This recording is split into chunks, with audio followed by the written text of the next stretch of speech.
Okay, good afternoon, everyone. I hope you're doing great.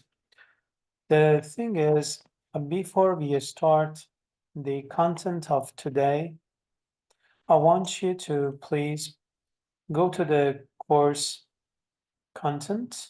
Let me just go to the course content. There is something that I have shared with you in the assignments and assignment 4. If you please download all these files,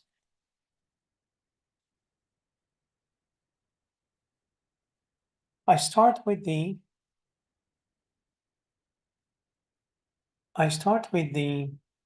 first file and I quickly go through it. Look, it says that in this assignment, it's like a mini project.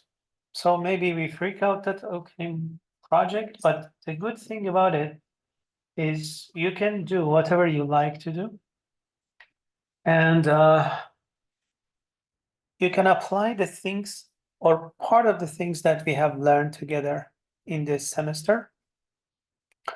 One of the challenging part of the projects could be finding appropriate data sets. So I have mentioned here some data sets that you could find your project's data set. And apart from it, there are some prerequisites, like there are some constraints, I have to say, like 50 lines of code, at least using a data set divided into 3 parts: training, testing, and validation. And how to deal with overfitting, the strategies that you can use to tackle overfitting. And at least we need to have 4 graphs. The reason for that is I had some people that they just brought 10 lines of code and said that that's my final project. I was like, this is not even answering the one question. So we need to define something relevant to the scope of an assignment mini project. So we should do something, and these are the things that we can do. And apart from it, I thought that maybe we need some ideas, some hints. So these are the topics. Like here, if you see, there is one mask recognition from 0 to hero. It talks about all the steps. Let me just, and there are some, and I mentioned that there are 12 minutes and 8 minutes. This is a search query. And you can just watch them at your convenience, but let me just show you this one quickly. The approved event is on now, where you can get a stylish 2020. What's happening, guys? My name is Nicholas Renat, and welcome to the course. In this course, we're going to go from a state-of-the-art research paper all the way to the end and build a deep learning integrated app, which allows you to perform facial recognition using a model that's pretty similar to what you might encounter using. I do not recommend to everybody going through this. As you see, this one is 5 hours and 49 minutes, but a person who finishes this, it's like a person who is capable of saying, I'm a data scientist. But we have quick version of that. You can see here, even the same person has some agile projects. You look at the name of people, like this one, it's just 20 minutes. This one is 1 hour. And you see other people that they implemented almost in half an hour. And it is very applicable because we had that struggle how to detect if people are wearing a mask or not by checking the cam. So face detection and face recognition is another one. Cancer. So you have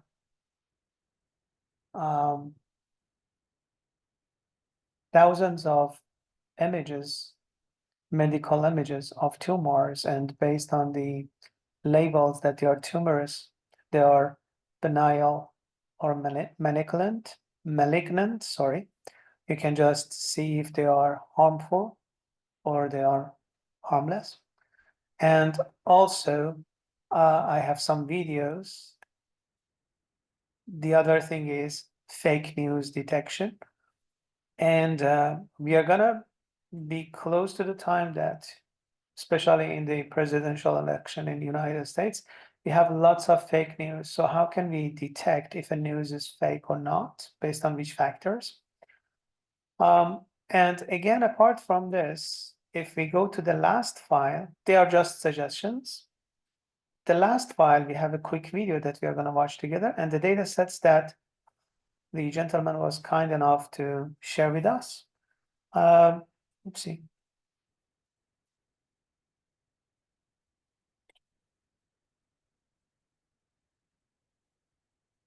Actually, this is one of the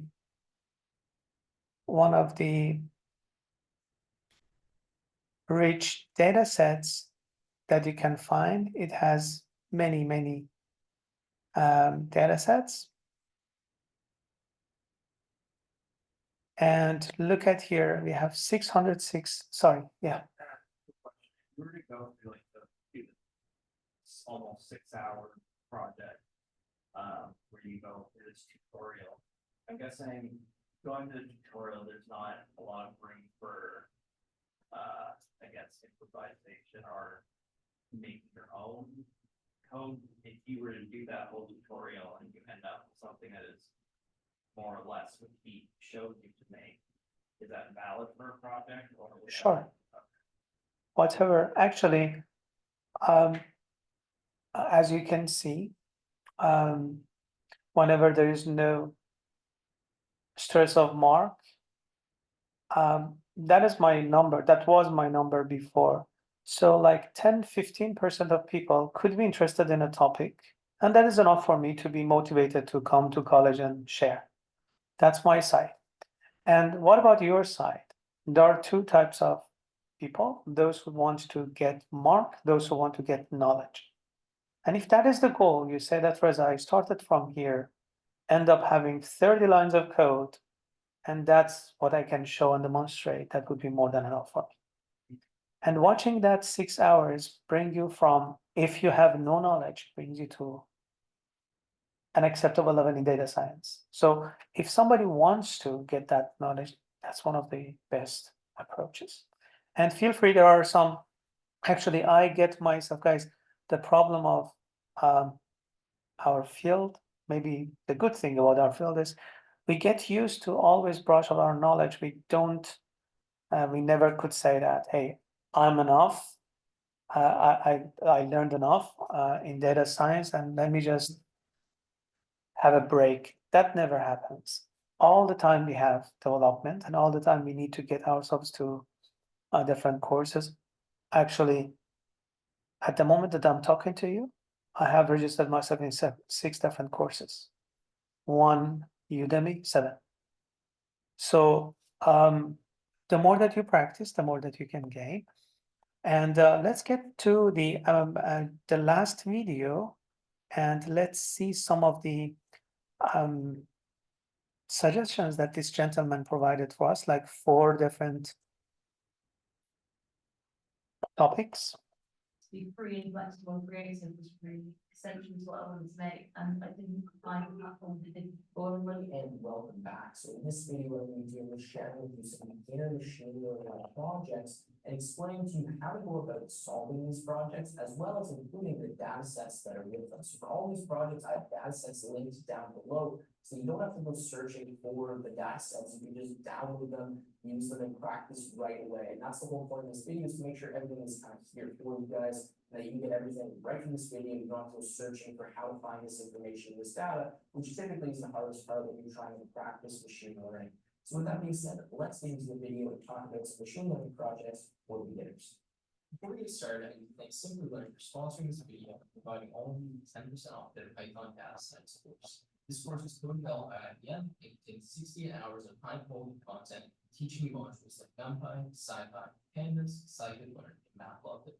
You learn the essential concepts of Python programming and gain deep knowledge in data analytics, machine learning, data visualization, web scraping, and natural language processing. You'll apply these skills in real-life industry-based projects. You'll be eligible to receive an IBM Simply Learn Joint Certificate after completing 85% of the course. You can use the discount code TechWithTim and sign up at the link below. Alright, so the first project I recommend is using linear regression. This is a basic algorithm. If you don't know this, and consider yourself a beginner machine learning user or whatever it is, learn this algorithm. It's very straightforward, and it's very powerful for doing things like I'm going to talk about here. Actually, today, right after this video, you start linear regression. So I have a data set down below that includes information about students and their grades. But what I'm tasking you guys with as a project idea is using that data set, try to predict a student's final grade. Now it has information like absences, amount of hours studied, I think it's like time watching TV, siblings, a bunch of information in there. What you're gonna have to do is kind of look through this data set and first determine what information do I need. So what is actually going to make sense for me to predict a student's final grade with this information? What should I use? Then after that, you're going to have to train a linear regression model to make this prediction. And you should be looking to predict, an exact integer value or an exact decimal value. So I believe the grades are from 1 to 20, where it's like every 1 point is like a half point of a grade. So I don't know exactly how it works, but you guys can look at the data set, understand it, try to do that. This is pretty straightforward. And if you're having trouble with this, I actually do have a complete tutorial on how to do this. And I will leave a card or like a link in the description to that, so you can have a look at that for reference as well. All right, so project number 2. So now we use linear regression, a pretty basic algorithm. It's time to kind of move into a different flavor of machine learning, which is clustering and classification. So for this one, I'm going to recommend you use k-nearest neighbors to do this, and to recommend, or not recommend, but to classify cars as either safe or not safe based on data about those cars. Now I have a data set down below, and again, you have to follow the same procedure of first understanding what this data set is and how it works. And I'll leave the links to the original data set so you can read that. But essentially, this data set has information like the safety rating or like the amount of doors, just many different things about a car. And then it also has, how safe that car is. So using this information, try to be able to pass a few parameters to your model that can predict based on certain information if this car is going to be rated as safe or not safe. This is a cool one because it doesn't involve predicting a number value. And some of this information you could probably omit, and you need to kind of encode it in this instrument because the information is not just like 0, 1, 2, 3. It's like safe. Not safe, like accuracy very high, like it has words. Okay, what is this type of machine learning algorithm? Binary classification, safe or not safe. Remember, positive or not positive. To deal with that information, which is something that you're gonna have to learn as you get better with machine learning. And it's a good way to practice kind of encoding this information. Same thing here, I have a tutorial on this, I will leave a link down below so you guys can reference that if you're having trouble. All right, so machine learning project number 3, classifying cancer tumors as benign or malignant. I believe that's how you say that, so essentially cancerous or non-cancerous. Now this, I think you can probably see why this might be a cool project. First of all, this is a pretty good application. If you can look at a tumor and based on some certain properties on it, be able to use machine learning to determine whether or not this is cancerous or not, which is actually what doctors use all the time. Is a bunch of machine learning AI to help them do these kind of analysis. But anyways, there's a very popular data set, I believe it's just called like the cancer data set or something like that, that I've linked down below. And using this data set, again, it has a ton of different properties. I want to say it's like 30 or something. Figure out which ones might be important to classify tumor information, to classify as cancerous or non-cancerous. Now notice I haven't given you a model to use this. I haven't said, use this algorithm or use this. And that's because you can use different algorithms to do this. Now, I would recommend possibly some kind of unsupervised algorithm, maybe a neural network, maybe some kind of clustering algorithm like k-means. You can do this in a few different ways, and I'm interested to see what you guys think you're going to do for this. So this is kind of amping up the difficulty a bit, because you need to make the decision on which algorithm you should use to classify this data. All right, so now my last project idea for beginners, this is not very original whatsoever, because this is kind of, the real world of machine learning, but it was using neural networks to classify endless digit data set. Now, So you already know about MNIST, no need to just go further inside that. So these are some just ideas, and you can use any idea of your own to just get to finish your assignment number 4. And I was telling you that we have all these possible scenarios, and today we are going to just spend good amount of time to work on linear regression, which is one of the fundamentals. Some people say that linear regression is hello world for machine learning. It's not that much accurate. Some people say binary classification. And the thing is, by finishing today's content, we kind of finished all the possible branches, major branches of machine learning. And the reason I was missing this point, sorry, I was telling you why I told you about assignment number 4 instead of talking about assignment number 3 first. Assignment number 3 needs knowledge from chapter number 4 and chapter number 5, right? So we get that knowledge among almost week number 12. Does that make sense? So we get the knowledge for that among that portion of time. But right now you have 1 week and you don't have any much things to do in terms of, projects relevant to my course. Not a bad idea to just dedicate 2 days or something and finish your final project, your assignment number 4. Does that make sense? That was the whole reason that I shared that at the moment with you guys. Okay, by saying that, let's just quickly go through the book, and please open the book on page number 85.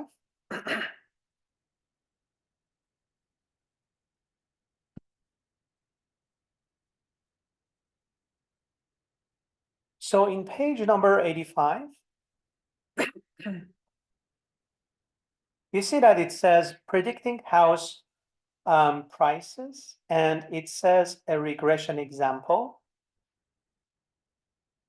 And guys, whenever we say regression, let me just open one regression graph.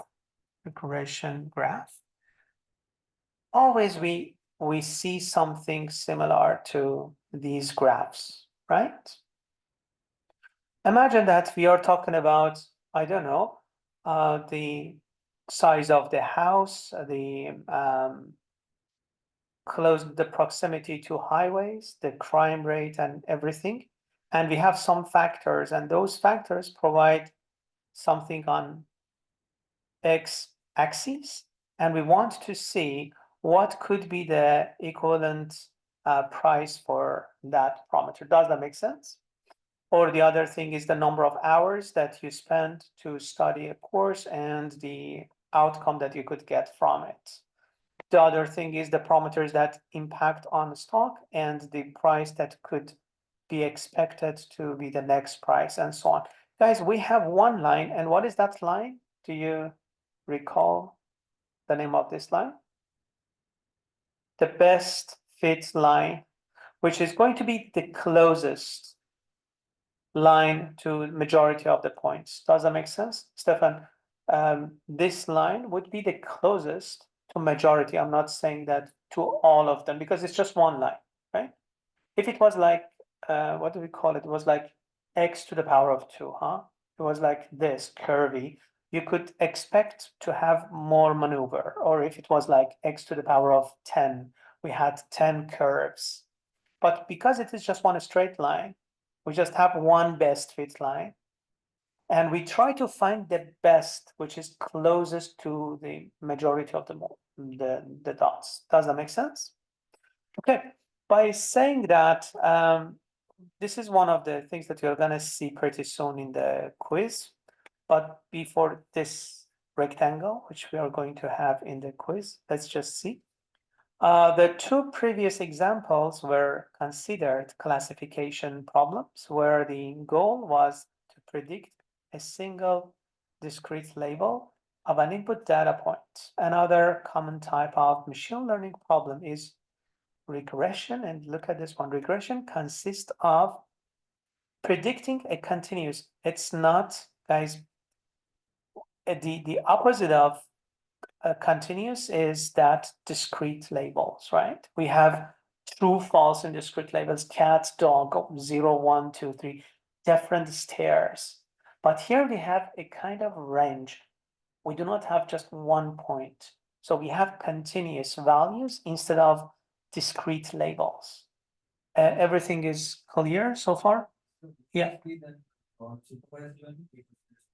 data and creating a margin. Well, supervised learning, because we have labels, those labels supervise us to the correct answer, right? They're helping us supervise us because we have labels. Linear regression is supervised. It can be considered as one of the supervised learning, although we don't have the specific label. We have a range that supervise us to provide. Good question. So look at this one. It says, don't confuse regression and logistic regression. Let me just ask you, Nicholas, do you think that logistic regression is a regression algorithm?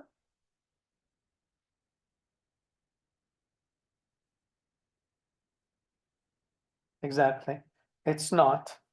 So that is something that most people, they think that it is regression, but surprisingly enough, it's one of the classification algorithms, right? So yes, they used a line, a regression line to classify it into two groups, but that line should have a margin. That's a good question, actually. To maximize the margin between two groups. Look at here. We have the concept of line, but that line works differently. Let me just say.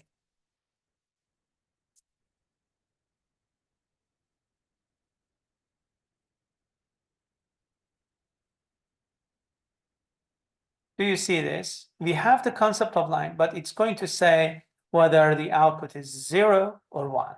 That's why we had that before, and we use sigmoid for the last layer, right? That kind of thing. Okay.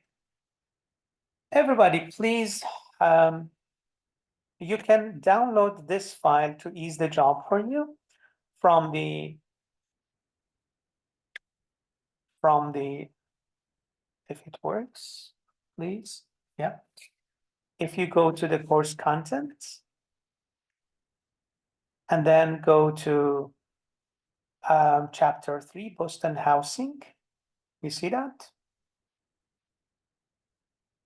And download this interactive Python notebook, not the Excel file. We don't need it now. Just download this one, please. And drag and drop it to Colab.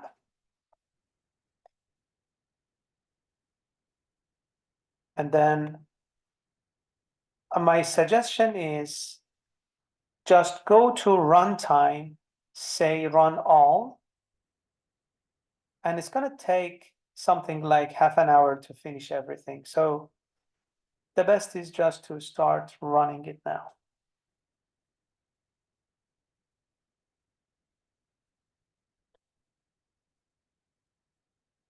Okay.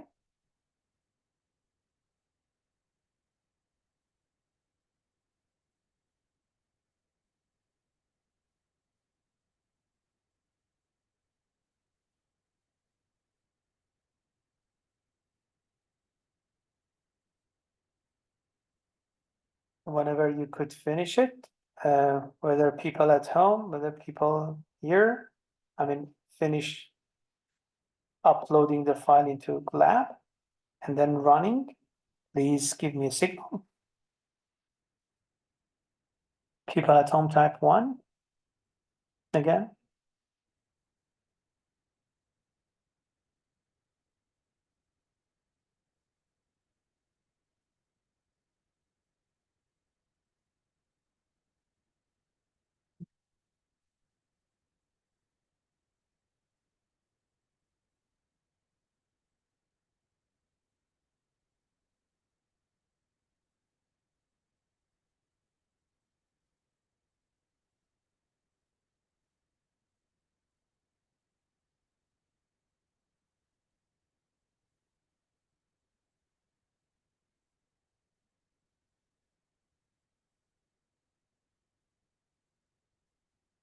done.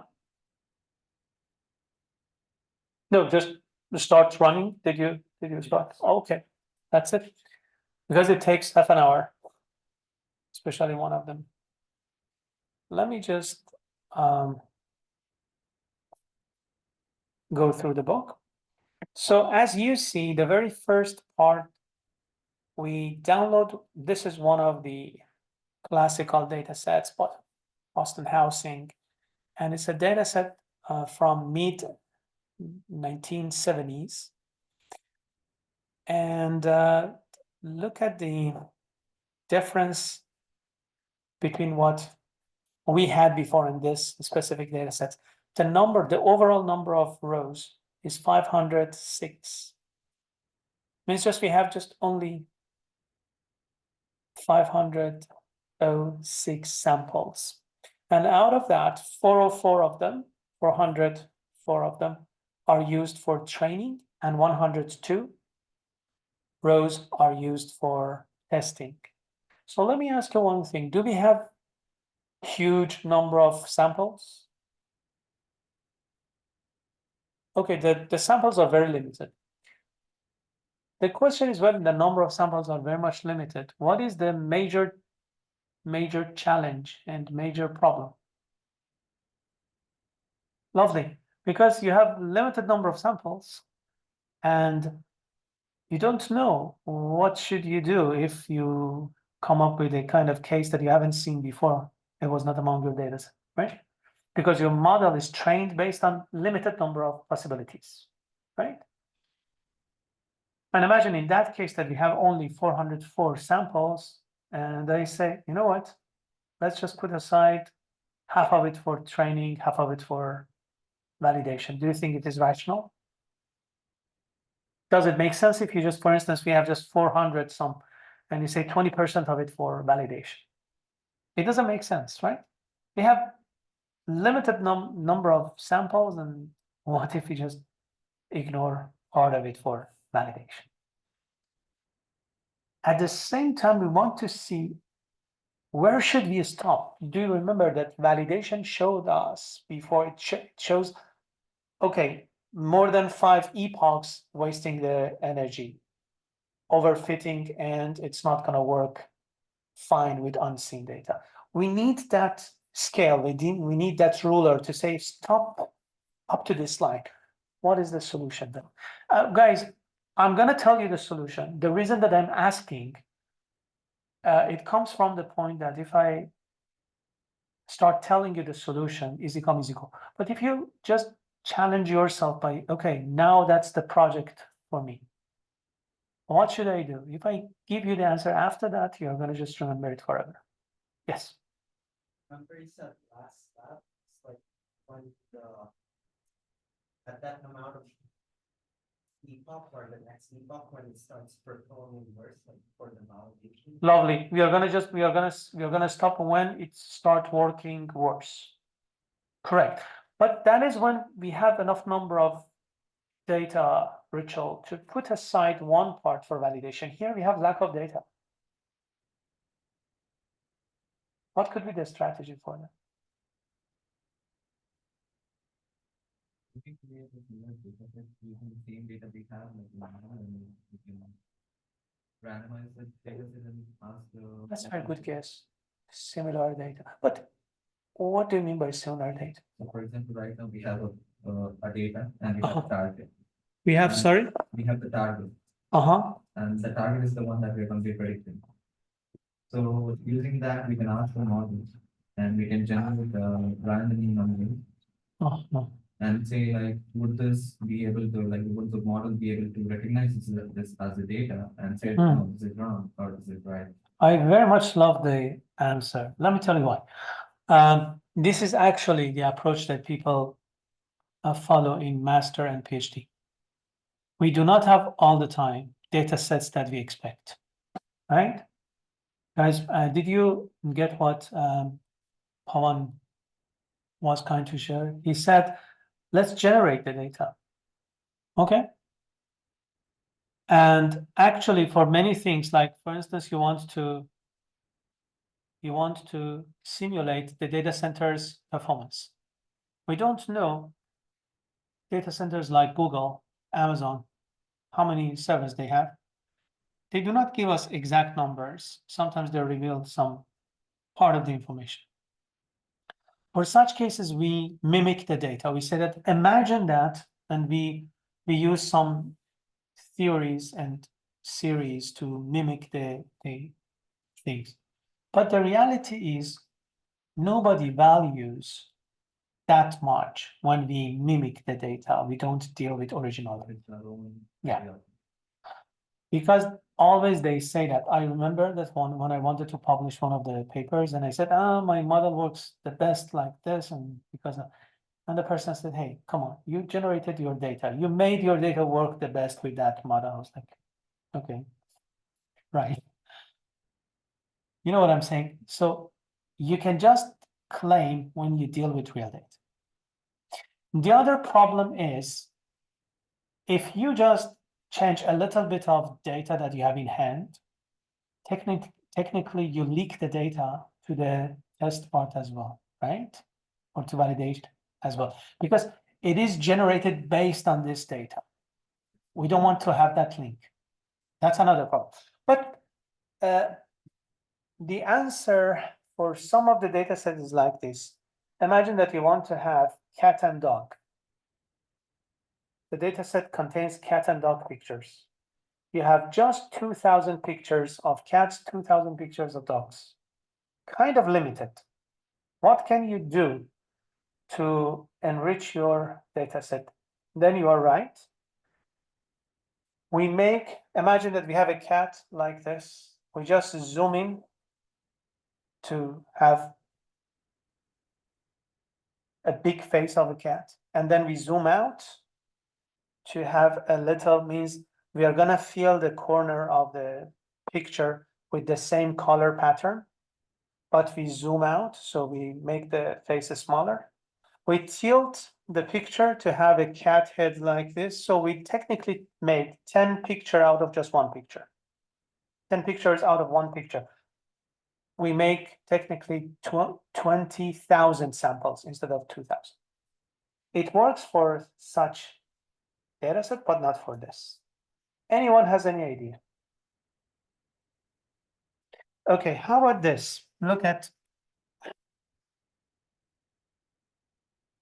this Excel file.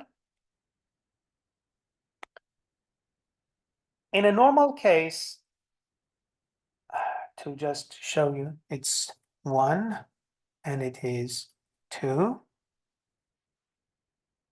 And yeah. So let me just bring this guy towards here. If you look, in normal cases, we said, let's have 80% for training, 20% for testing. Then we said, okay, let's put aside this 20% for what? For validation. Lovely. But when the data is very much small, right?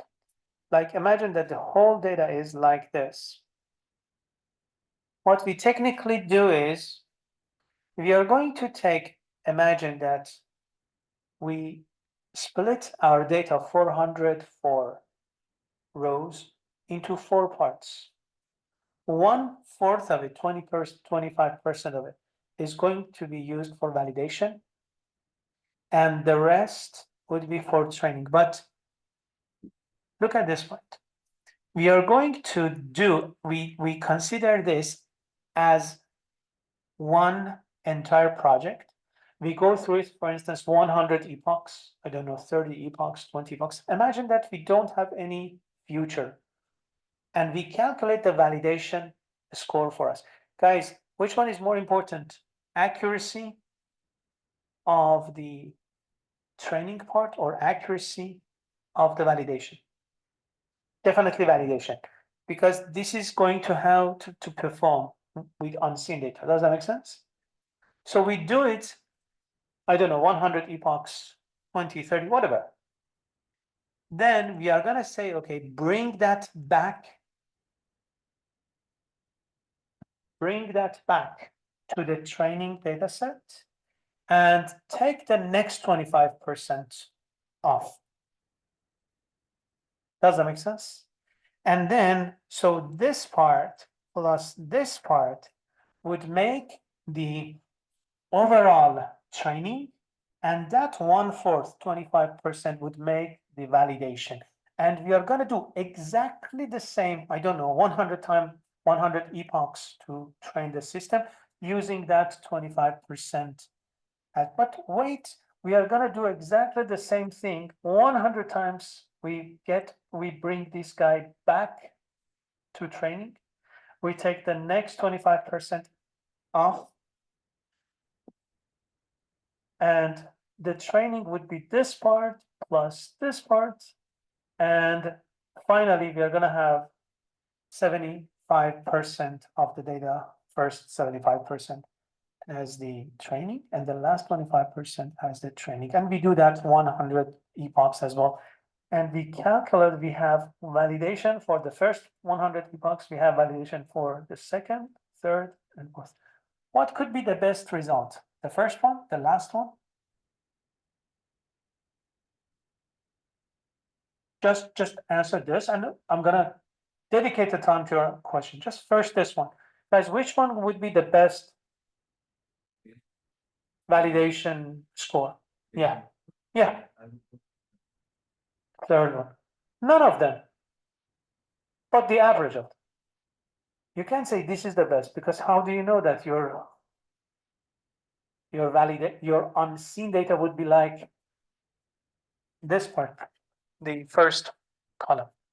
How could you be sure that the validation, the testing data would be like this, or unseen data, or this, or this? So the best, the safest is to say the average of them, right?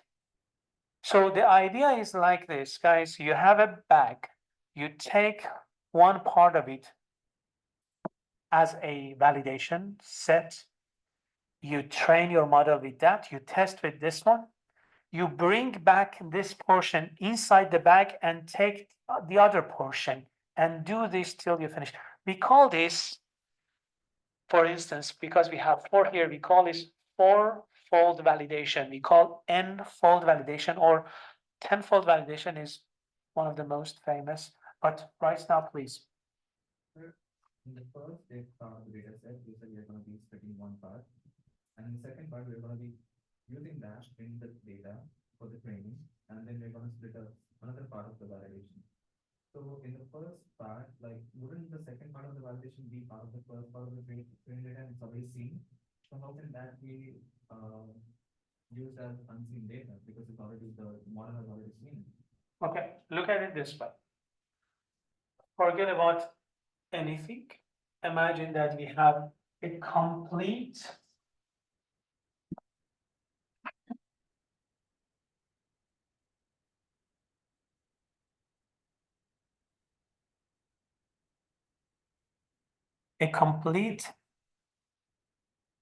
individual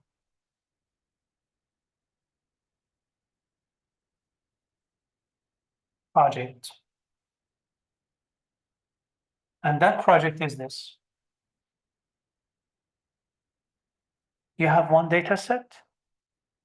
You divide it into 2 parts. Is it clear? Put it aside. The only thing that I want you to write somewhere is this number. Nothing more. Then now,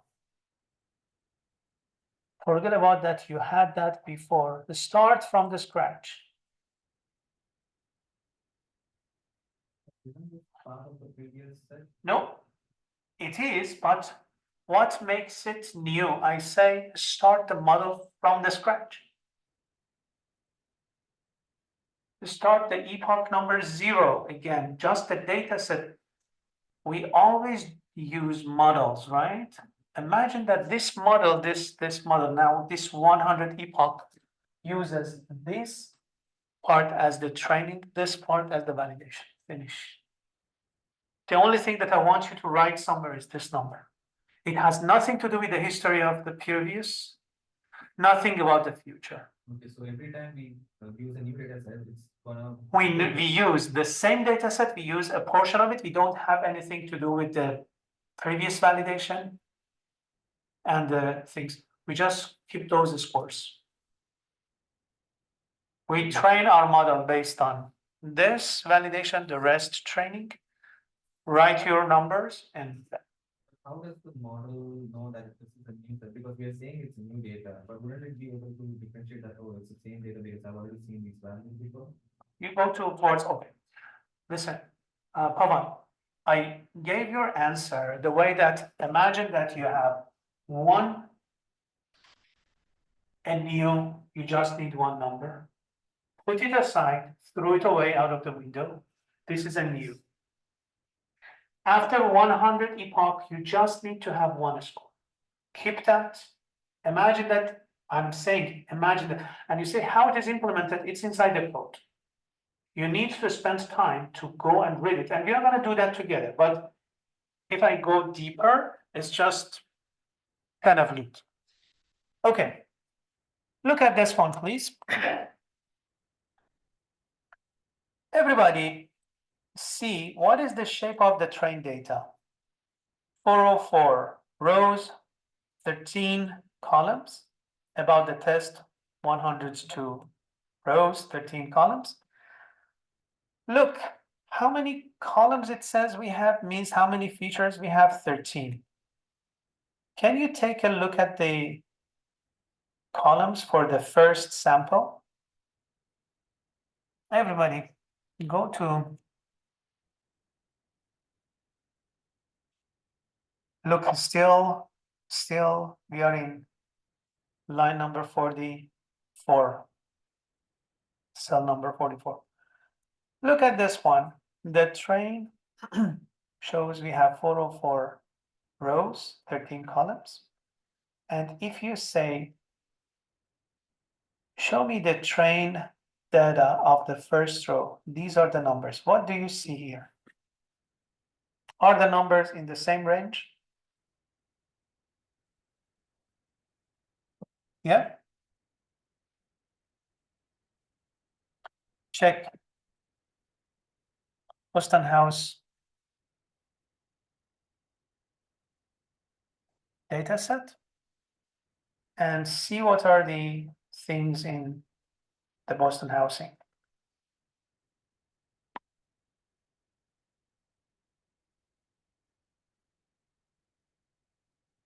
Look at the things that we have. This is one for Kaggle.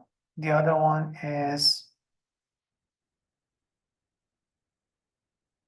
and it tells you that we have, for instance, crime, which is per capita crime rate. We have, I don't know, the age of the building. We have the amount of tax, the number of bedrooms, right? So these are the parameters that we have, and they are not in the same range. Can you see that? They are in different ranges. My question for you, is it easy for deep learning to deal with such a data set? Yes or no? So what is the solution? Normalize it. How?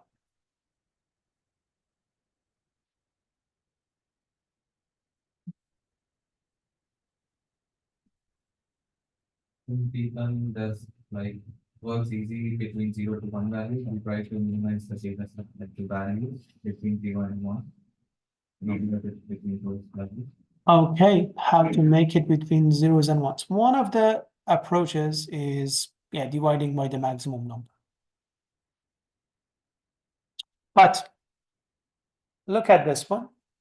It says that it would be a problematic to feed into a neural network values that all take wildly different ranges. The network might be able to automatically adapt to such heterogeneous data.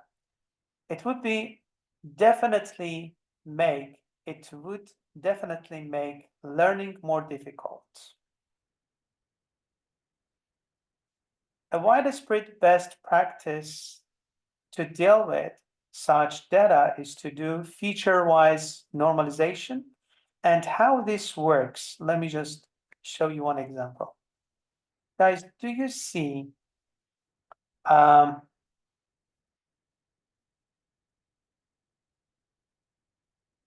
These numbers, column A and column B. Let me ask you one thing. The average, look, it's the average of here, and this one is the average of here. What is the average of column A? 43. What is the average of column B? 43. But the question is, imagine that this is a country that your neighbors could get salaries between 0 to 100. And this is a country that your neighbors could get between 36 to maximum 60. Which country do you like to stay? A or B? It depends if you can get that one or that one. Well, imagine that the only factor, everything is similar. The only factor that is different is the amount of money that people can make. Which, sorry? Sorry? We'll take the The which money? Which one? money. The more money. Okay. How many people go with A? How many with B? Well, actually, I think that, and why I have intention to ask that question. You, Stefan, you ruined the whole. So the thing is, most people, I'm not saying most people, they like to have, average feel happy, not one person feels super happy and one person feels miserable. And the difference between people is less in here, right? The differences of the things that we have. So that is why there is a factor, how far from center we are, and that is what we call it the standard deviation, right? Just a simple way to remember it is if, for instance, if imagine that these are the marks in a class, which no prof, no, that was not a good example. So because majority of people failed in here. So if we have 75 as the average, but we have many people who got 100 and many people who got 10 and 20, we don't like that. But if people are around 75, would be safer for us to take that class, right? That kind of concept. And now look at this example. Guys, A contains numbers between 1 to 10, B the same. What makes these two categories different? I already told you. The average of both is 5.5. But what is this thingy? Standard deviation. What if I use this one for this? You see how different they are? It is 1 point, almost 1, and this one is 3 point, almost 8, almost close to 4. Now, imagine that we have one column like B, which is in the range of 10, and we have another column. Intentionally, I multiplied everything by 10. You see that? So it is like 60, 70, 55, and the average is 55. Do you see that? So, guys, this one is 55, this one is 5.5, 10%. But look, a magic happens, and look at the B double prime and B double prime. Now they are the same. Does that make sense? Do you see these two columns? They're almost identical. We want to see how that magic could happen to make those columns identical. In other words, to bring them to the same range. First, what we do is, guys, imagine that we want to implement it on column A. What we do is, what is the average of this? 55. We knock the door. The first, hey, what do you have? 10. I don't care. Give me 55. Uh-oh. We take the average from every single cell of this column. What would be the average of the result? Rachel, I knock the door and I take the average from every single cell. What would be the average of the result? 0. Because you take the average from average as well. Right? You knock the door, you say, what do you have? Imagine that I say, guys, what is the average of money that people have in this class? People say $10,000. And imagine he has 100,000, I have negative 20,000, right? But somebody is going to get $10,000 from each of us. What would be the average after that? 0. We are not going to have any money. Does that make sense? Look at the next part. We calculated the standard deviation here, and we calculated the standard deviation here. We are going to divide every single of these numbers by standard deviation. Divide. First, take the mean out of it. Second, divide it by standard deviation. Look at the range of numbers. Look at the range of these numbers. And imagine that this one was in the range of 100, this one was in the range of 10. Do you see they are now in the same range?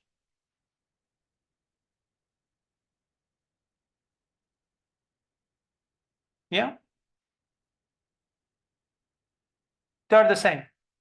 I assure you they are the same. Very simple, we can just say. This one minus this one. And look at the result. Right? So this is a trick that we are gonna do, and we call it normalizing, to bring all the 13 columns into one, what do we call it, range. First, we need to calculate, imagine that you have 13 columns. You need to calculate the average of all 13 columns. Does that make sense? You have 13 columns, calculate the average of each column and take that average from every single value. Look at the book. It says that go to the train data, calculate the mean of every single column. What does it mean saying axis equal to 0? Means collapse it down to just one row which has the average for all the columns. Does that make sense? And then take that average from every single value, because it's going to be 13 values. Take those averages from every single value of that column. The result would be the average of the result would be 0 after that, right? And then look at this one. We say calculate the standard deviation the way that we did it for mean. Now calculate the standard deviation. And after that, we say whatever the train data is, divided by that standard deviation. Means each column, every single element should be divided by the standard deviation of that column.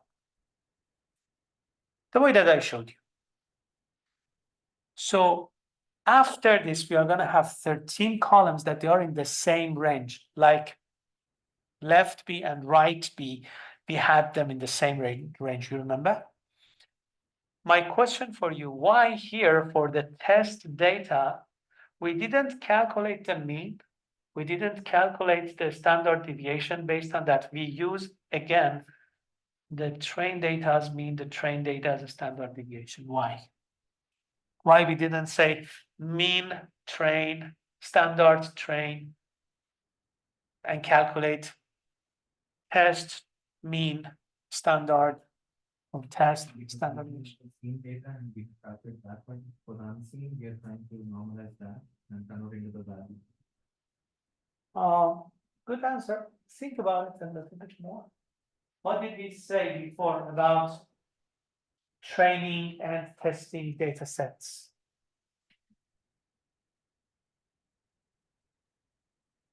Yeah, keep them separate. What else?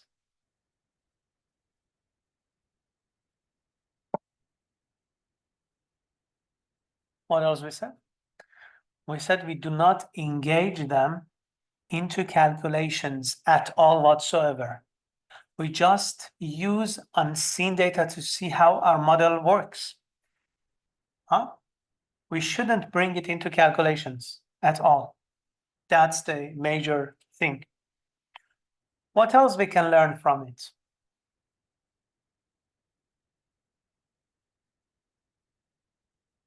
Look what it says. It says that note that the quantities used for normalizing the test data are computed using the training data. You might say, Reza, technically you do some calculations over test data, right? You calculated something in test data. Why you are saying that you didn't use any calculations?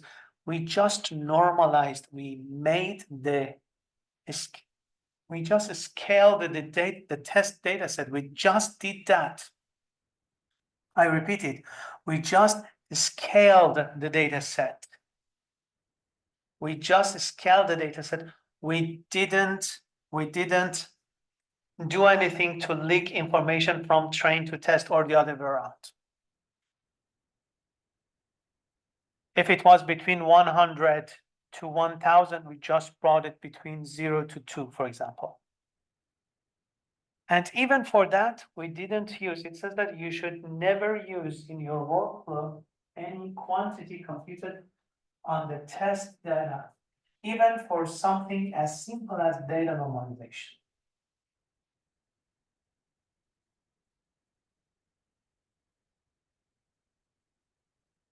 Based upon the data we have in the training data, right? Sure. That means a certain number of values. Sure. For test data, we don't know how many values are there. Okay.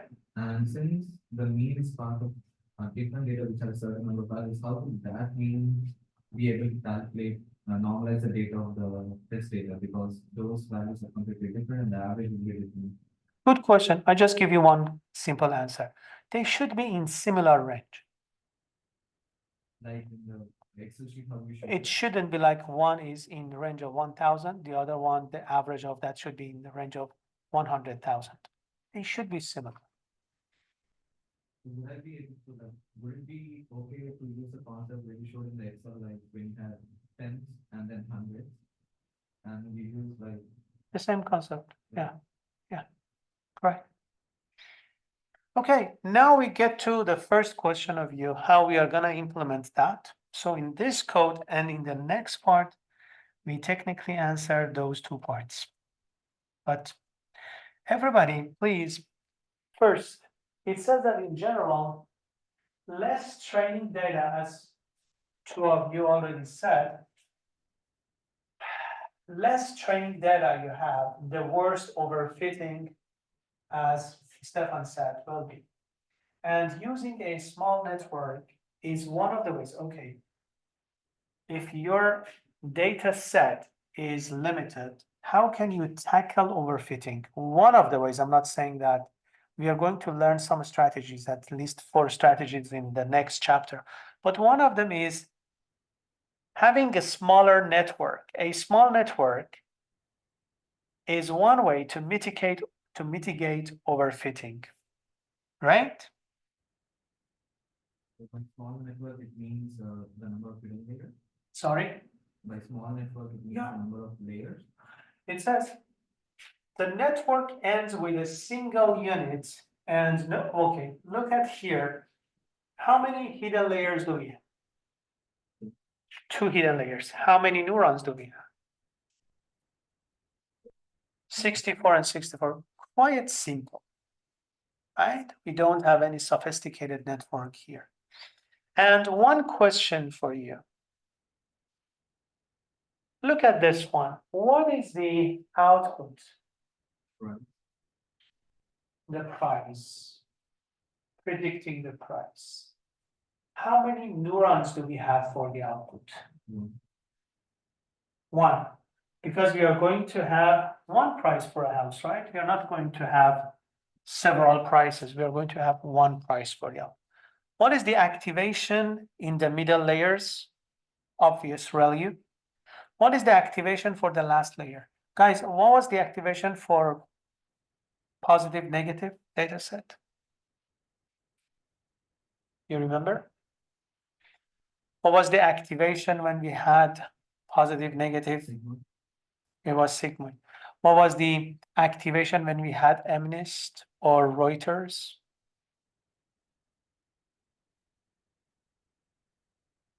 Atom. Atom or Rams prop was the optimizer. Because it goes from -1 to 1. No. Softmax, the distribution of probability. No problem. Okay, look at this one. Here we have, what is the activation for the last layer?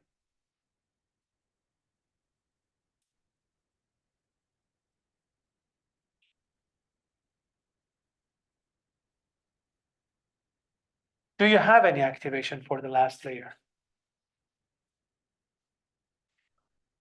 We don't have. But do you think that the book has forgotten to specify? What is the role of activation? For instance, for softmax, we are gonna just pick the maximum probability, right? Among the options. Which number is the closest to the picture that we have? For instance, 7. Huh? Or we say that 67% it is positive. So just say positive, sigmoid. Squash it into positive or negative, right? But how about this one? Do we want to limit ourselves to a range? To say the price should be in this range? No. You got it? So here what we are gonna do is we say, hey,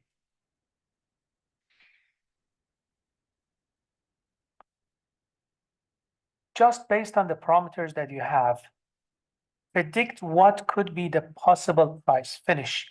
It could be 10,000, it could be 50,000. It says that the network ends with a single unit and no activation. Why? It will be a linear layer. This is a typical setup for scalar regression. The regression where you are trying to predict a single continuous values. A single continuous values. Look at this. Applying an activation function would constrain the range to the range the output can take. For instance, if you apply sigmoid activation function to the last layer, the network could only learn to predict values between zeros and ones. Do we want such a thing? The answer is no. Look at this one here.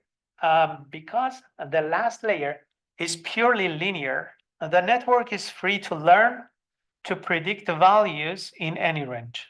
I repeat it. It says that here, because the last layer is purely linear, the network is free to learn to predict values in any range. That's what we want, linear regression. Look at this one. It says that, note that you compile the network with the MSE loss function. So that's another thing, guys. If you look at the differences that normally we have, we normally have Rams prop. Here we have. What is the loss normally that we use? Cross entropy or a sparse cross entropy or binary cross entropy. Now we have MSE, mean square error. What else do we have for matrix? We have MAE. What do we have normally? Accuracy, or we have precision for, but not for the cases that we have seen, or recall. But here we have mean absolute error. Again, this is for linear regression. And it says that, note that you combine the network with the MSE loss function in square error. This is a widely used loss function for regression problems. And it says that mean absolute error, or MAE, it's the absolute value of the difference between the predictions and the targets. Mean absolute error. Imagine that you calculate MAE equals 0.5 because the target would be between 10 to 50. It means that between 10,000 to 50,000, 0.5 means that you are 500 off from the actual price. Does that make sense? We just simplified the output. Okay, look at this one. We have variance and regard to the validation splits.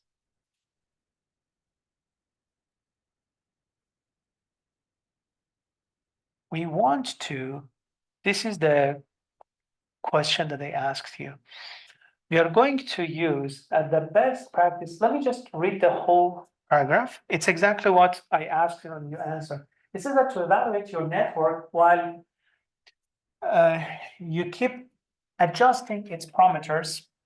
You could split the data into a training set and a validation set, as you did in the previous examples. But because you have a few data points, the validation set would end up being very small, like just 100.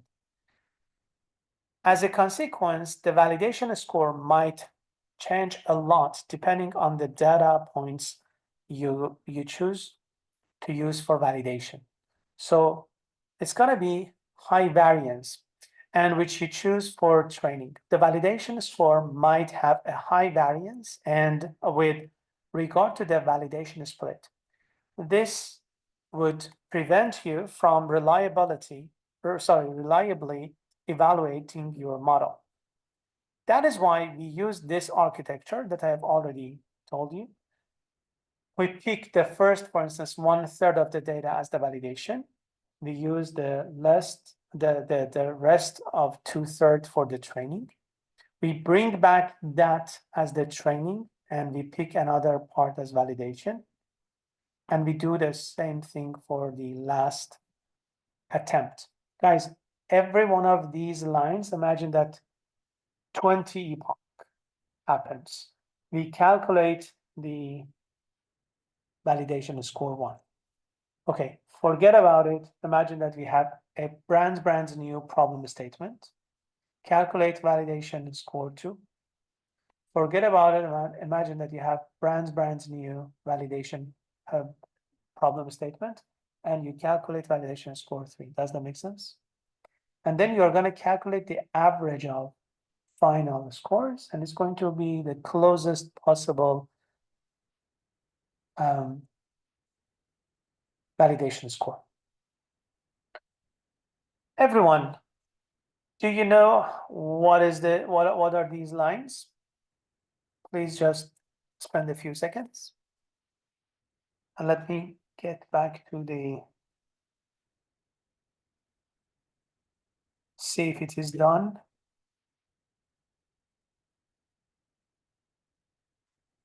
Apparently it is done, but it's disconnected and done and it disconnected. Okay.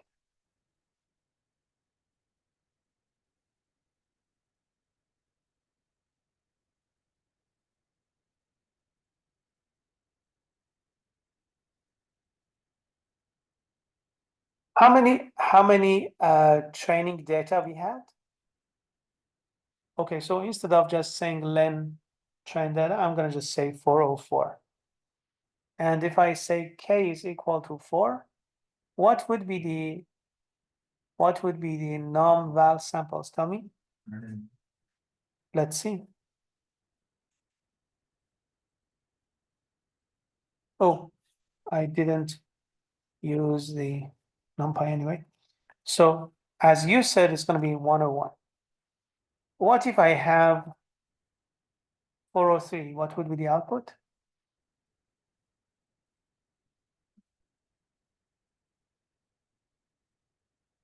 It's going to be 100.75, but because we have integer division, it's going to make it 100. Look at this one. If I just have 1, then it's going to give me this. Does that make sense? So we are going to have 4 different categories. Let's just show you the problem statement.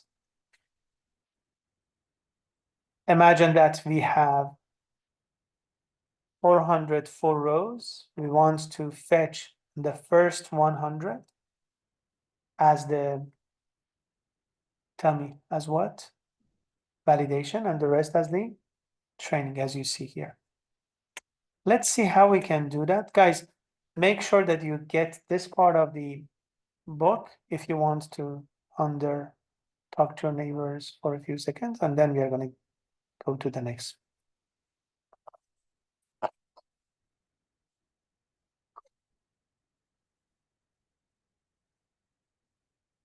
Guys, if we don't have any break, we can finish something like 2 to 10. Do you want to continue without any break? Or do you want to have a break? Sorry? Okay, so yeah, sure. The time that people use for thinking about this, you can just.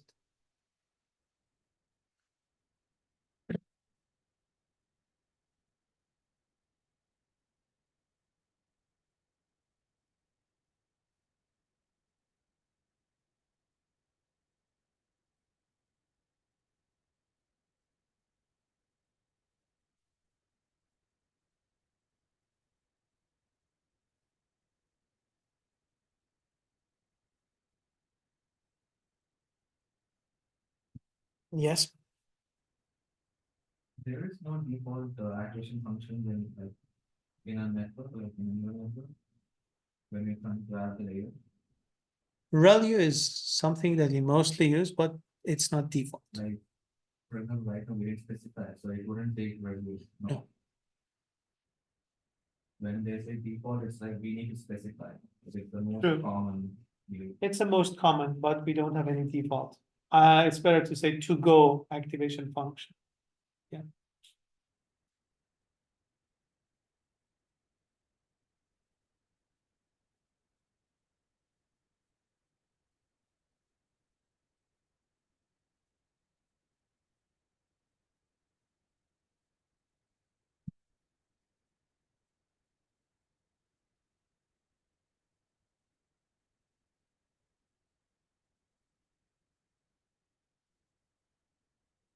Okay, I'm gonna continue. Look at this one. Here's the code. Just spend a couple of minutes, seconds, see what you can understand from this code.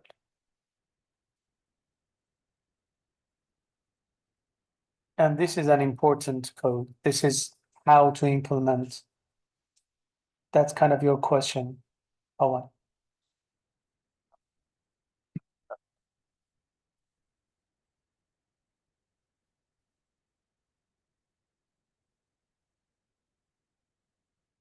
Like we go the actual very multiplied with a certain number, and then it didn't change the value either way. So now we are gonna get back to Excel with a better example.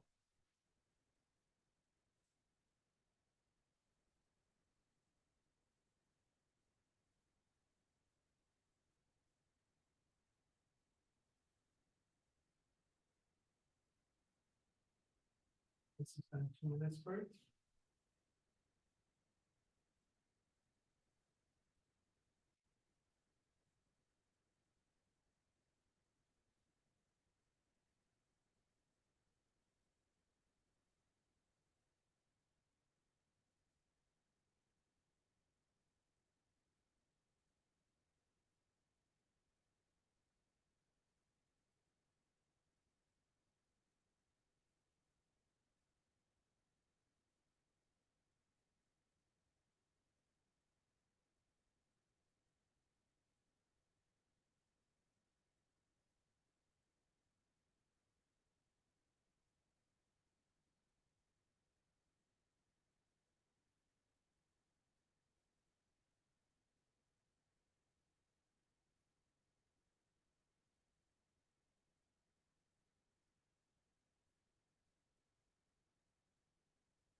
Okay, any volunteer to explain these lines?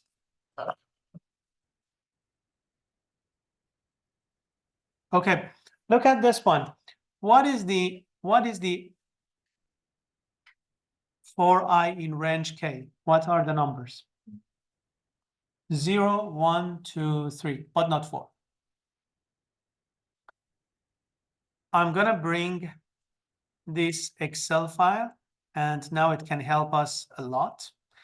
Remember, the orange one is the validation, and the green one is the training. First, we want to get the validation. What is the first I? 0. 0 multiply, what was the non-val samples? It was 101. You remember the division. What is 0 multiply 101? 0. 0 all the way to 1, because 0 plus 1 is 1, multiply 101. Does that make sense? So it's going to be from index number 0 all the way to 100, which is going to be 101 first sample for validation. Does that make sense? We do the same thing for labels. I'm not gonna take your time for going through that. But the thing is, guys, the train part is a little bit confusing. Look at this.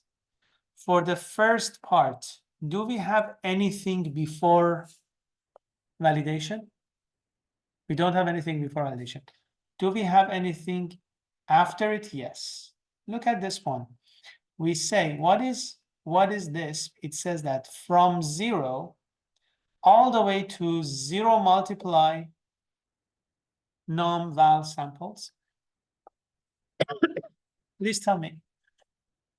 0 multiply that, it's going to be from 0 to 0. Does that make sense? Technically, we have nothing before this. We are going to concatenate that 0 plus what is this one? 1 multiply 101 all the way to the end. This is going to be from here all the way to the end. Does that make sense? Look at this. For this one, for I equal to 0, we say that it is going to be the first part, 0 to 0 plus 100 to the end. Does that make sense? Now let's go to I equal to 1. Please help me. What would be the validation?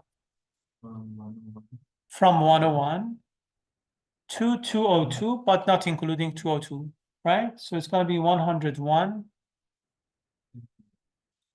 This is I is 1, multiply 100 from 101, all the way to 2 multiply 101, which is going to be 202, correct? But this part, and we do the same for labels, you know, but this part is challenging. We say that train data for the first, start from 0 all the way, what is I in the second round? I is 1. So from 0 all the way to 101, guys, it is going to give us this part. From 0 all the way to 101. Concatenate that. Look at this, that says concatenate. Concatenate that with I plus 1. What is I1? Plus 1, 2, which is going to be 202. Look at this, 202. All the way to the end. All the way to the end. Does that make sense? 2 times 100, all the way to the end. And here I mentioned it. For this part, it's going to be from 202 all the way to the end. Right? So we do the same thing for the labels of the training parts. And then we build the model with the parameters that we explained above. This is the model definition that for the first time we defined it as a function. And we say that, okay, let's build the model, place it into, guys, you could just simply say equal and copy and paste that line. So this is just nicer, neater. You can just split it make it a separate kind of thing. And now you say that we have partial train data, partial train target, and we have number of epochs, batch size, and then verbose means that during the process time, don't show any sign. For instance, don't show a progress bar. Just be silent there, do the process. And we say that evaluate the validation. And what is this, guys? This is for 4 rounds. And what we do is after every single epoch 100 times, because you remember here, we specified the number somewhere, 100 epochs. I have to just, yeah, sorry. Yeah, so there we go, yes. So for 100 times, we go through that. Here it says that number of epochs, here it is 100.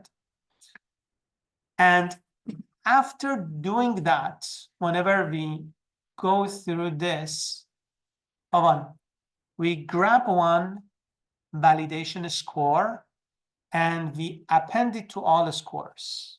So for the first 100, for the second 100, for the third, and for the fourth, because we have k equal to 4. Look at the values. We have index 0, 1, 2, 3, totally 4 scores. And then we calculate the mean of it. Does that make sense? Yeah. Look at the next part. Now it says, hey, if you see, we have almost 2.99, like almost 3,000 off. We could have that error rate. Is it possible to make it a little bit better? Let's see if we can do that. Let's consider number of epoch equal to 500. I'm not going to repeat myself. You already know that. It's going to be repetitive. Guys, now you are the master of it first. We say all mean absolute error history is equal to, we have a list, call it Reza, call it whatever. It has nothing at the beginning. But look at this one. We are not going to calculate everything after finishing. We are going to calculate inside the epoch. Inside the epoch. So 100, in the previous attempt, every 100 that we did, we calculate one, absolute error. But this time, what we do is, for every time that we go through the epoch, we say append history and see what is going to happen. Let me just bring you to the Excel file. Sorry, Excel file, to the Colab.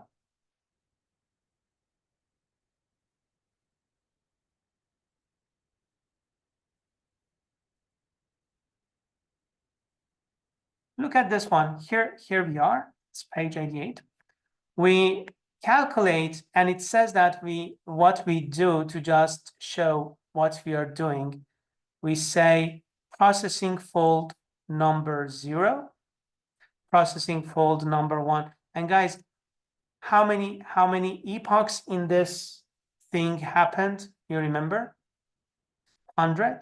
That is what we just saw, and all the scores, and we saw. And why the numbers are different? Because of the randomness, different random numbers that we pick. For me, it is like almost 2,400 off from the data. Let's look at the next one that we said 500. Here it is. If you say in fold 0, guys, how many of these numbers do we have in each line?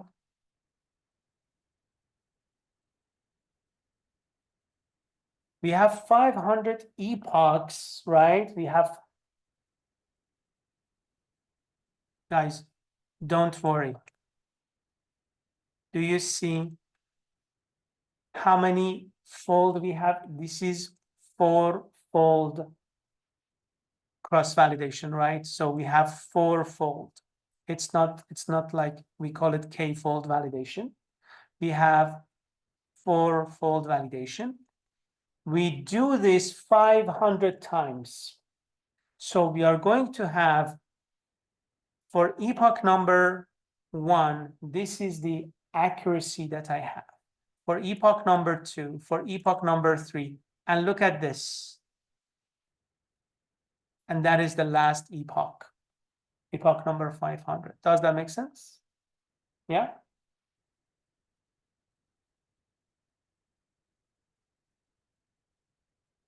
Again, look at this one. This time we said for every epoch that we want to train, guys, here it is, the number of epochs. For every epoch that we have, let's get the validation data and validation target and just add that val to the history of the data. So it's going to be 100 because the history, sorry, 500 validation that we have in 500 epochs. Does that make sense? You look like you don't trust. Guys, do you remember that I showed you when it was like going to every single step and I told you that why this part is changing while why we have only one validation at the end, because the number of batches that we have, it calculates. But when the model is finished, you just have one validation at the end. Just remember get back to the video if you want. The thing is, we do that 4 times because K is 4. What do you see here? What do you see strange in here?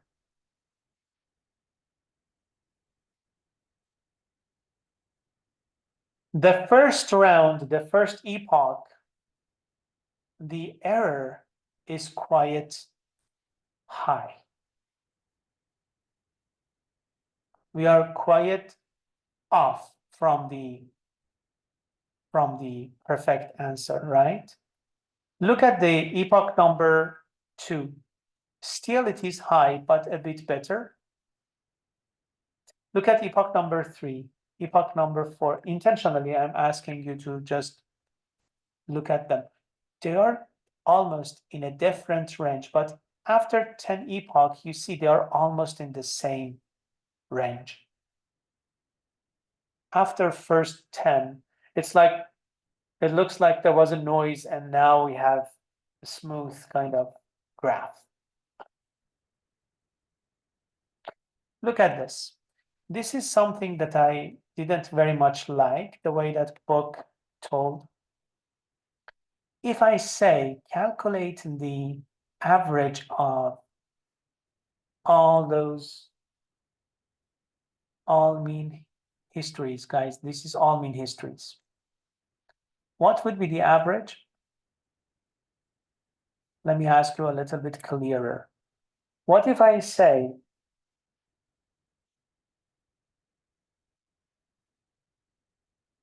look at this one.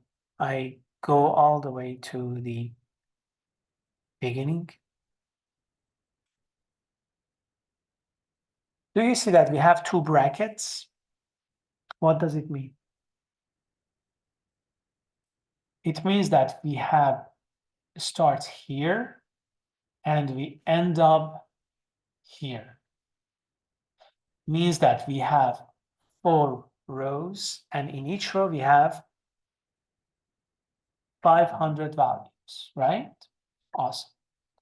So look at this one. Here it is 402. We have 402. You see that? Next, we have 3.23. We have 3.23 and so on and so forth. Right?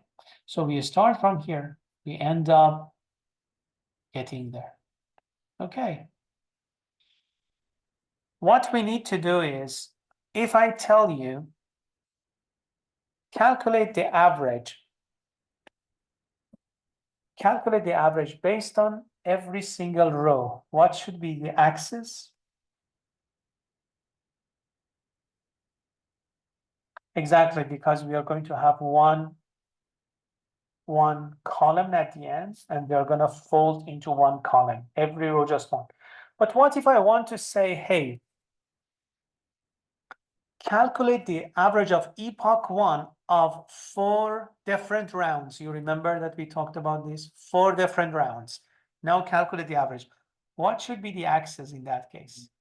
Lovely, because we have 500 epochs, 4 different folding. We just want to say epoch number 1, epoch number 2's average, epoch number 3's average. That is why here we are going to just use this format, right? It's going to be 500 average of 4 lines, right? Good. 500 columns. We are going to just collapse it into one row. That row is the average of 4 cells in each column, right? Okay, look at this.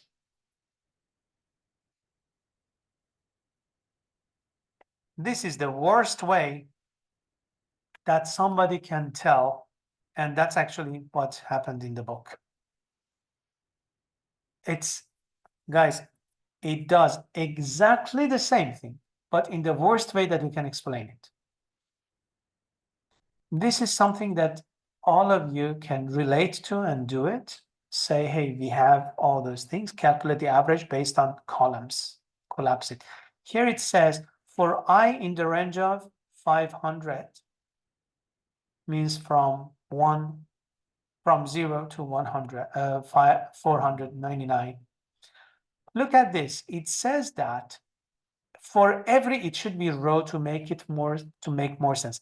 For every row in those 4 row thingy, for every row in that 4 row list, go to the I, means column 1, column 2, column 3, right?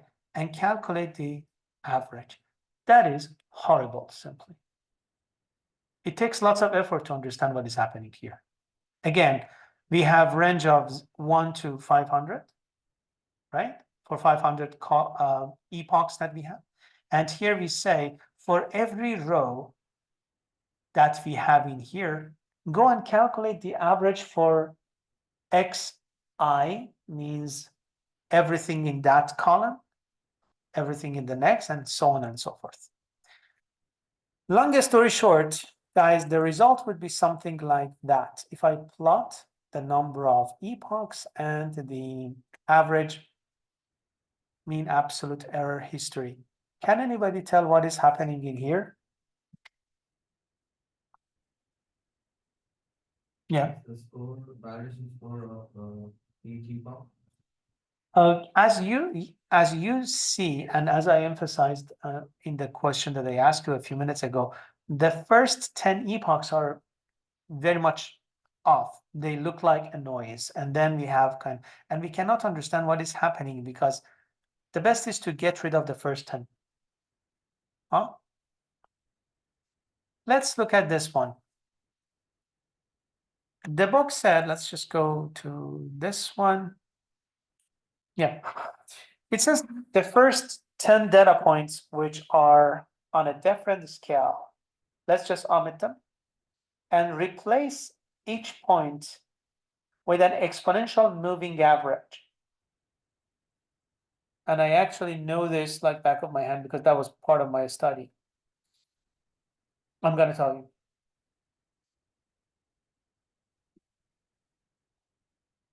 Before I tell you, there is one Stack Overflow explained here. There we go. Asked that, hey, what is happening in this line that says that previous is equal to smooth underscore 0.81? And actually, that was not the best possible answer. But let's watch this 2-minute video.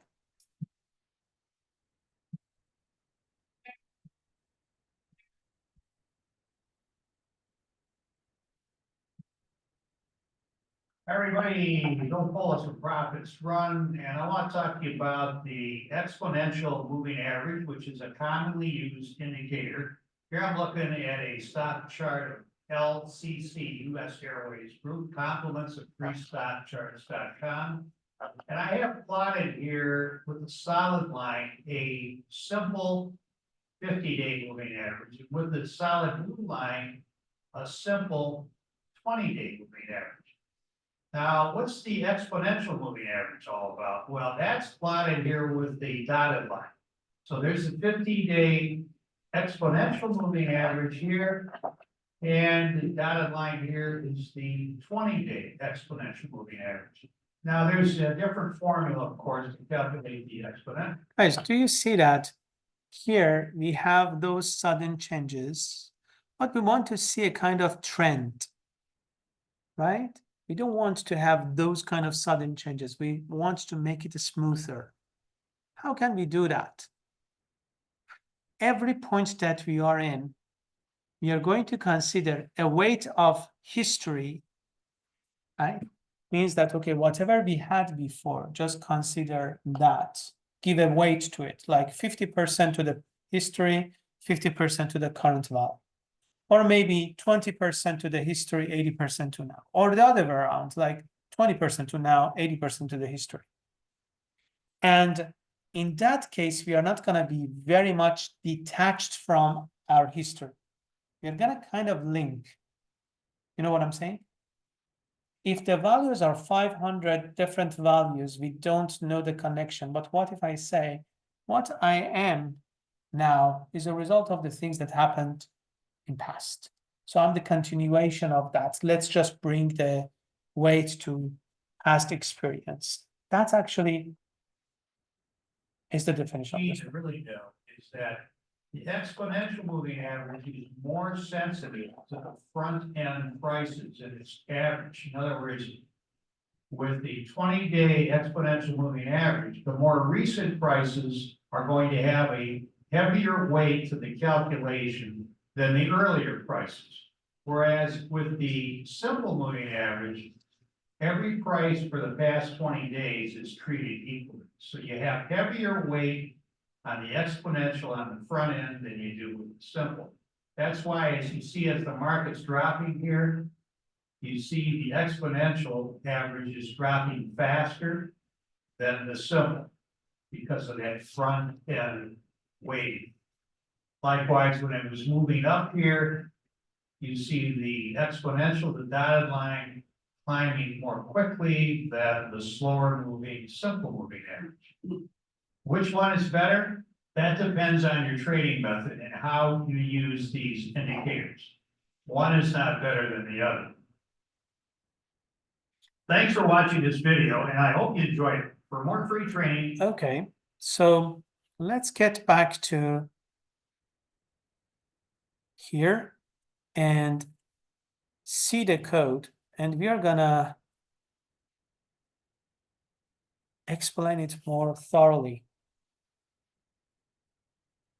Guys, we define one simple function. Can I have your attention? Look at here. How many points we have in this toy example? But this function is for any number of points. But imagine that we have 500 points, right? We want to define a function that you pass those points, right? And then you say there is a factor. What is that factor? Look at this one.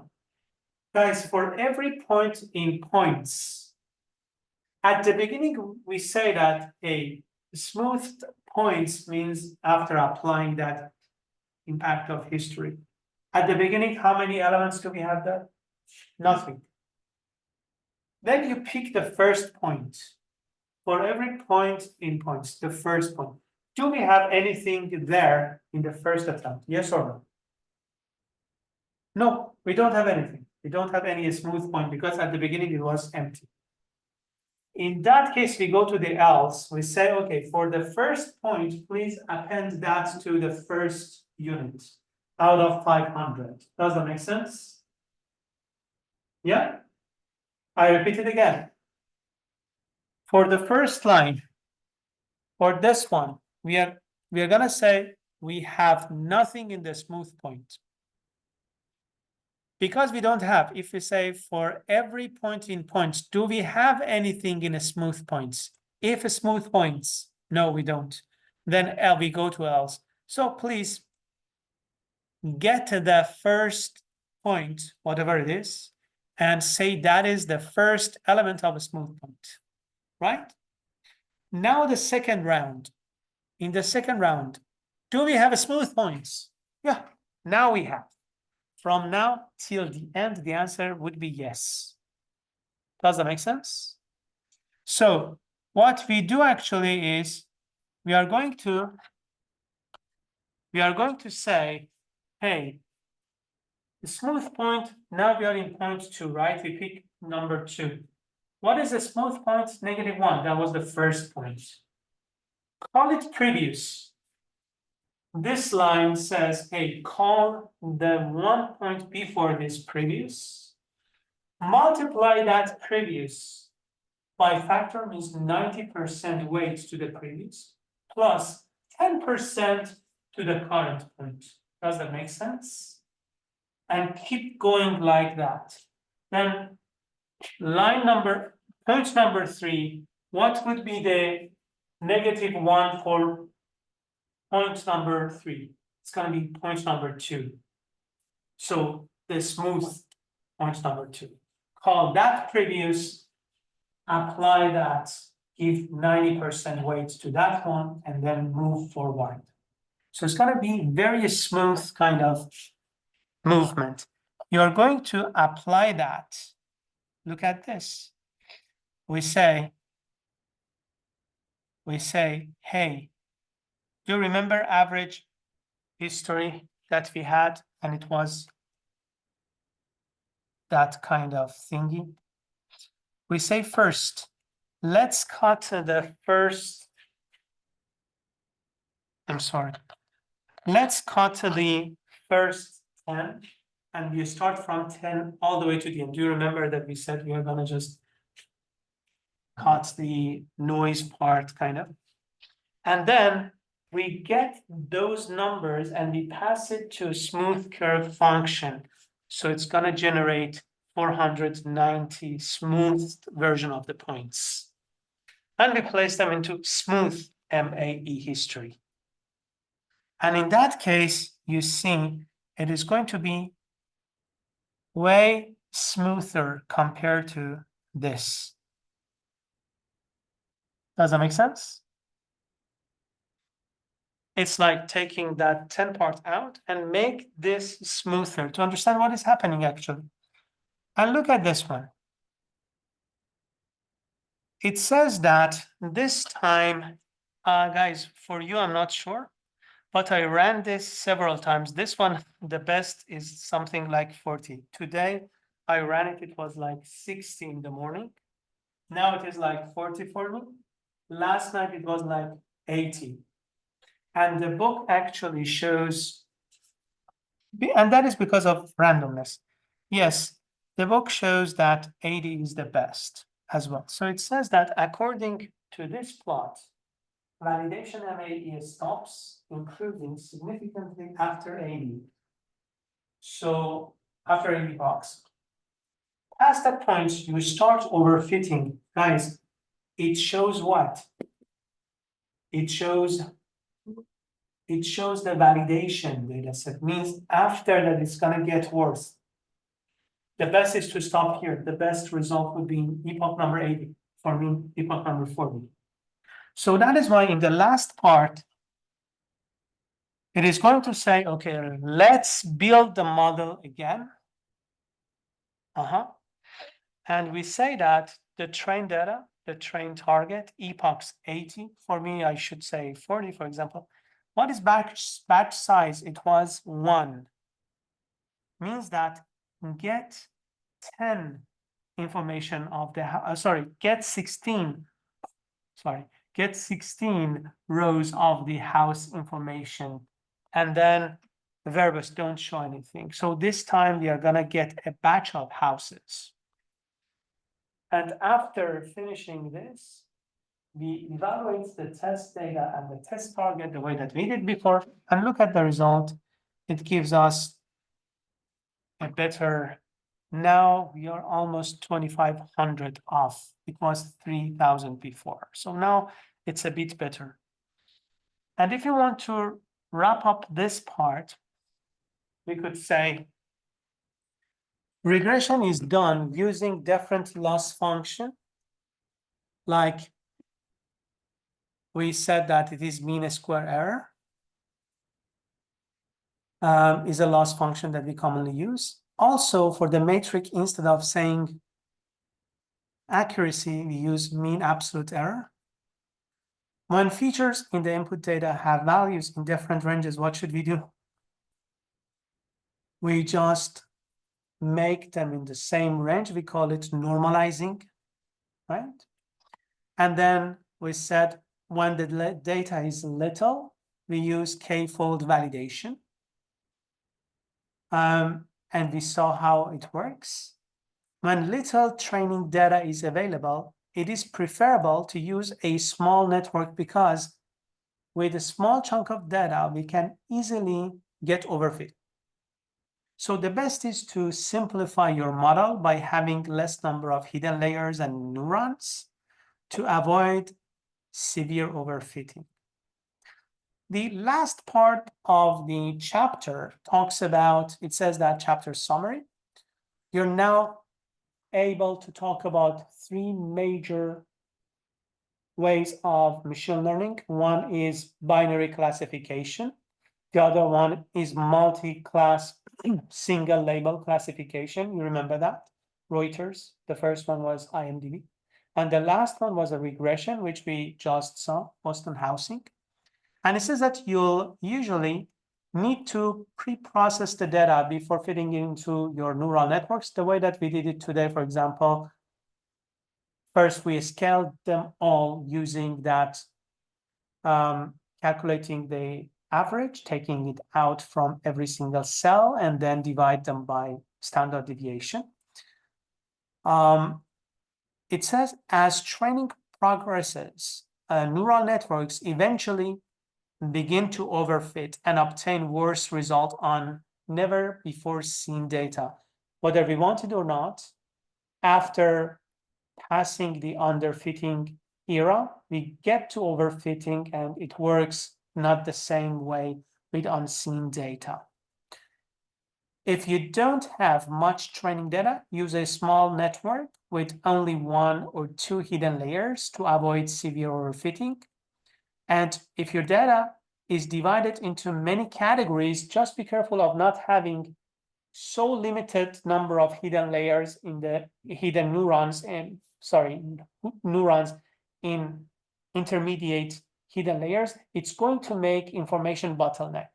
You remember that? So we drastically changed from 64 to 4, and we saw that the accuracy decreased from 80% to 71. Regression used different loss functions and different evaluation metrics. We saw it. And when you are working with little data, k-fold validation can help reliably evaluate your model. We are going to see even when you need higher accuracy and your data is too little, even less than this, we have other approaches. Means you use these 500 4 times, and when you are done, you say, okay, now it is round 1, guys, consider it as round 1. Now shuffle the data, a new data set. Imagine that it is a new data set. It's not going to be 25%, 75% of the same data set, 25%, and it's going to be new rows. You know, you shuffle the data, do the steps again, and then you are going to have the average of the averages. It's going to be very much time consuming, but the thing is, in some cases, you need very much high accuracy and your data is too little, right? So by saying that, we technically finish what we need to know for the midterm. We go all the way to page number, end of number 92. And I'm gonna close the recording. People at home, thanks for being till this moment. Let me just stop sharing and stop recording. Thank you, bye.